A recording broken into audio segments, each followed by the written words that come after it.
رحیم تمام مسلمان بہن بھائیوں کی خدمت میں السلام علیکم۔ یہ میرے سامنے صحیح بخاری شریف مترجم جلد دوم مکتبہ رحمانیہ اردو بازار لاہور کی چھپی ہوئی اس کا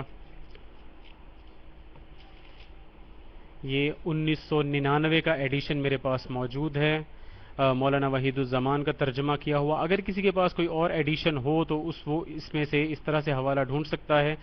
میں آپ کو ایک حوالہ اس میں سے دکھانا چاہوں گا، صحیح بخاری شریف جلد دوم صفحہ 470، اور اگر کسی کے پاس کوئی اور ایڈیشن ہو تو وہ پارہ نمبر 14 کتاب المغازی میں جا کر حدیث نمبر 954، اور اس باب کا نام ہے حضرت فاطمہ رضی اللہ عنہا کی فضیلت۔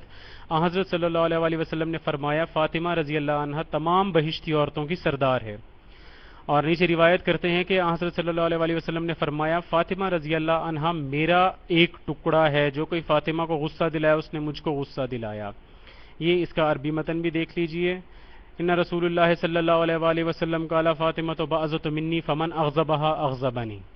اب میں اسی صحیح بخاری کی جلد دوم میں آپ کو یہ دکھانا چاہوں گا کہ جس فاطمہ کو رسول اللہ نے بہشتی عورتوں کی سردار اور اس کے غصے کو اپنا غصہ قرار دیا، اس کے ساتھ رسول اللہ کی وفات کے بعد کیا کیا گیا۔ یہ میرے پاس صحیح بخاری شریف جلد دوم صفحہ 674 اور پارہ نمبر 17 کتاب المغازی میں حدیث نمبر 1384 موجود ہے کہ فلاں فلاں فلاں نے حضرت عائشہ رضی اللہ عنہا سے روایت کی کہ حضرت فاطمہ رضی اللہ عنہا آپ صلی اللہ علیہ وسلم کی صاحبزادی نے کسی کو ابو بکر صدیق رضی اللہ عنہ کے پاس بھیجا، وہ حضرت صلی اللہ علیہ وسلم کا ترکہ مانگتی تھیں ان مالوں میں سے جو اللہ نے آپ کو مدینہ اور فدق میں عنایت فرمائے تھے، اور خیبر کے 5ویں حصے میں سے جو بچ رہا تھا۔ ابو بکر صدیق نے جواب دیا حضرت صلی اللہ علیہ وسلم نے یوں فرمایا ہے ہم پیغمبروں کا کوئی وارث نہیں ہوتا،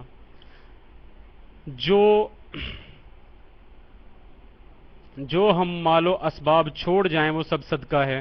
البتہ اس میں شک نہیں کہ حضرت محمد صلی اللہ علیہ وسلم کی اولاد اس مال میں سے کھائیں، اور میں تو حضرت صلی اللہ علیہ وسلم کی خیرات کو اسی حال پر رکھوں گا جیسے حضرت صلی اللہ علیہ وسلم کی زندگی میں تھی، اور جیسا آپ کیا کرتے تھے میں ویسا ہی کرتا رہوں گا۔ غرض ابو بکر صدیق رضی اللہ عنہ نے حضرت فاطمہ کو اس ترکہ میں سے کچھ بھی دینا منظور نہ کیا۔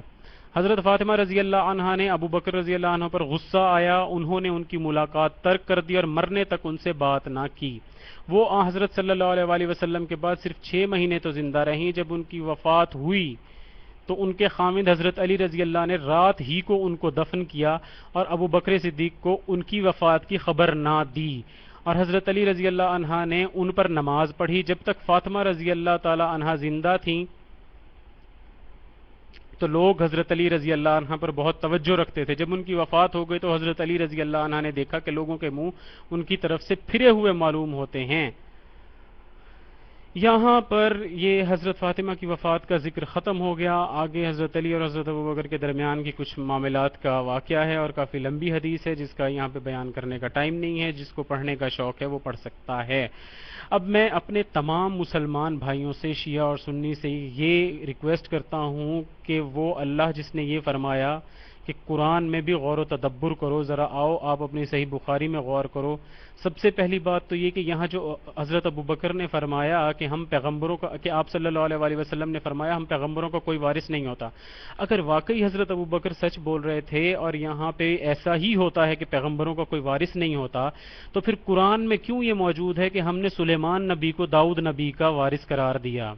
اس کے بعد وہ آگے چلتے ہوئے یہ کہتے ہیں حضرت ابو بکر کہ حضرت محمد کی اولاد اس مال میں سے کھائیں گے، اور میں تو حضرت کی خیرات کو اسی حال پر رکھوں گا جیسے حضرت کی زندگی میں تھی اور جیسا آپ کیا کرتے تھے۔ تو یہاں پہ ایک سوال تمام سنی بھائیوں سے ہے کہ اگر وہ واقعی اپنے دعوے میں حضرت ابو بکر سچے تھے تو کس دنیا کے قانون میں اور کس قرآن کے قانون میں اور کس حدیث کی کتاب میں یہ موجود ہے کہ جب ایک شخص وفات پا جائے تو اس کی میراث کو تقسیم کرنے کی بجائے اس کی اولاد میں، اس کے وارثوں میں ایک حکمران وارث بن جائے اور اس کو اپنے قبضے میں رکھ کے یہ کہے کہ میں تو اسی طرح سے استعمال کروں گا جیسے وہ شخص استعمال کرے گا؟ یہ دنیا کے کس قانون کے تحت حضرت ابو بکر نے فرمایا؟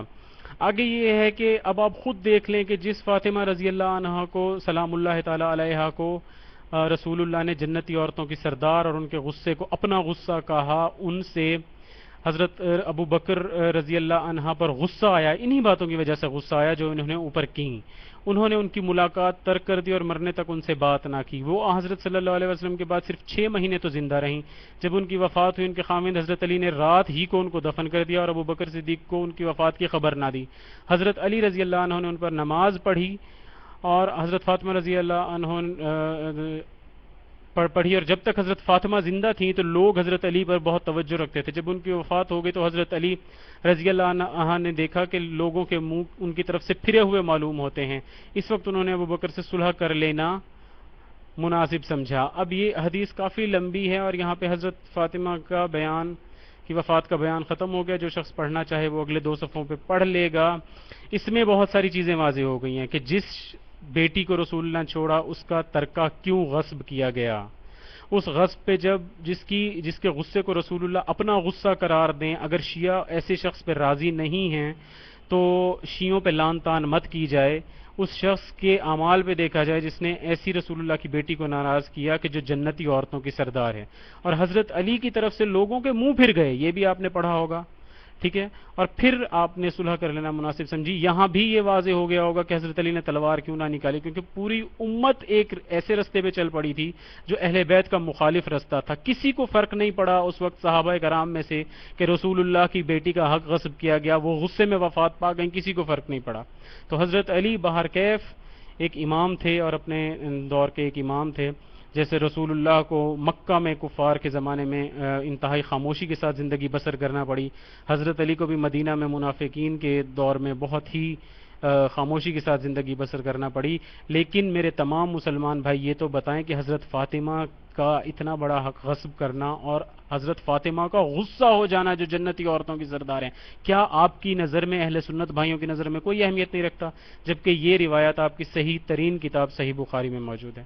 دعا گو ہوں کہ اللہ تعالیٰ آپ کو